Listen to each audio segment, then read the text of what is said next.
Whether you grew up with Lego or just got into it, you've probably committed some of the worst Lego atrocities on the planet. From snapping pieces right in half to mutilating minifigures beyond repair. So let's see how many of these dumb ways to destroy Lego you're guilty of. Starting off with Lego's #1 enemy, dust. And it gets everywhere. You can try cleaning it, vacuuming it, using a cleaning gel, dusting it with a makeup brush, using a carpet square, washing it, soaking it, giving it a shower, giving it a bath, eternally in the lake. But be warned, if you blow off the job of cleaning Lego, it'll end up looking like this, crustier than the burger joint on Bikini Bottom. And if you manage to clean your Lego without scratching it, destroying the stickers, or losing it down the drain potentially to the garbage disposal, then you might actually have a chance to destroy it while building. An old Lego set with brown and maroon pieces. Brown Lego bricks used to be super brittle, and if you try to remove a piece that's wedged against another piece, it will most likely break. Wow, I guess all of these were newer. But that's no fun. I'm pretty sure when I woke up this morning, I chose violet. Another undesirable Lego color is yellow, when it used to be white. Placing Lego sets near a window is a surefire way to cause color fading from the sun, which is why you should use a UV-resistant acrylic like I do. But if you already have some sunburnt bricks, there might be a way to fix it. Or make it worse, I'm not sure. So I dug through all of my old Lego from before the time the internet told us how to live our lives better. Then I threw them in 3% hydrogen peroxide, which actually went all over the place because these little drawers have actual holes in them and are not watertight, so don't make the same mistake. I tried again putting them in a jar this time and put them in direct sunlight. Except it's Indiana and we haven't seen the sun for 2 weeks, so let's try a faster method like Clorox bleach, which turns out does not help your yellow Lego turn back to white and instead just damages the structural integrity of the plastic. I want them alive. No disintegration. Speaking of disintegrating, people have used nail polish remover to try to make their black scratched up tiles shiny again. And whoa, put gloves on for this. Actually, do not try this. It will not get scratches out of plastic, and instead will work to immediately destroy your Lego faster than Luke destroyed those Dark Troopers. Nail polish remover is 100% acetone, which eats up ABS plastic, which is what Lego's made out of. Already you can see how fast it's working within seconds and minutes. We'll come back to this later. And just when you thought it couldn't get any more gruesome, the next terrible thing that happens to Lego is abandonment. That's right, you leave your Lego in your parents' dark basement for years and then return as a lifeless adult in need of childhood reinvigoration, only to find out that you threw away your instruction manuals, your boxes, and your missing pieces and minifigures to extremely valuable sets. Or worse, your mom donated them to your little cousins. Kids always seem to find new ways to destroy Lego, from dumping glue all over them, burying them in a vat of slime, oh my god, flushing them down the toilet. Didn't actually mean to do that. Getting parts stuck in weird sticky stuff to be lost forever. I mean, just handling Lego can damage it because the oils on our fingers remove that shine, especially on black bricks. Here's a new brick, an older brick, and an even older brick.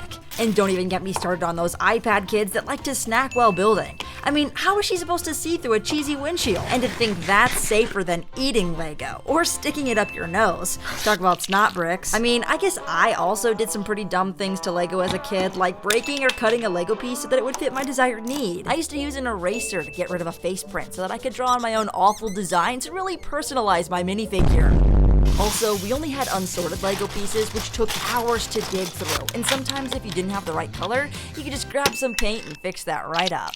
And then we just come back and put about 42 more layers on that. Or you could take it a step further and just spray paint the entire set like this savage. I'm just kidding, the Chrome Father is actually very legit. If you've ever stuck two plates together, you know that brick separators will have a hard time getting them apart, which leaves them dented and scarred, which is when we then resort to bite, and this in turn leaves behind our little bite marks. A lot of adults, for some reason, have tried super gluing pieces together Permanently. so that kids can never destroy their Lego, because Lego pieces on the floor end up in one of three places: the vacuum cleaner, in your ventilation registers, or in your dog's poop. The most common way to pack up Lego for a convention is by hauling it in a car, which often ends in absolute tragedy. I can't believe you've done this. Traveling with Lego is bound to destroy it sooner or later, but sometimes the builders themselves will destroy their own creations and start over to build something else. But occasionally, there are those who just drop Lego sets by being clumsy, or by swinging lightsabers in their Lego room. Which reminds me of those light-up lightsabers, which were revolutionary, allowing you to continue playing with your toys after Ready by Lights Out time until the battery died and you broke off the arm trying to replace it. Have you ever tried freezing Lego? I tried recreating Han Solo frozen in carbonite, which is harmless, unless you whack it with a hammer. I can't see. Oh, he's fine. I've tried breaking a Lego set with the Lego Thor's hammer, and then destroyed that Lego hammer by trying to break open a watermelon. Spoiler alert, the watermelon won. And if you know how to have fun, you've probably set up minifigures and had an epic battle with casualties. But not just like pretend casualties, like actually cracking the torso, arms, feet, or completely breaking off their hands. What happened to his hands? Talk about battle damage. This is one of my oldest minifigures that still has gunk on the back from when I stuck him to the coffee table. Another way minifigures get damaged is by just handling them too much, because these rubber bits are notorious for prints rubbing off and fading, making these extremely valuable minifigures still valuable, but just slightly less so. And of course, if you had Star Wars figures, you've probably Sharpied some of those clones. Unfortunately, I never got to have Lego Star Wars sets, so I didn't get to experience this, but that changes now. I went to my clone army, and instead of grabbing phase ones from the bottom of the stack here, I just went with a new pack and started customizing. This first one's super classy with a new armor color and a reminder on the helmet to subscribe.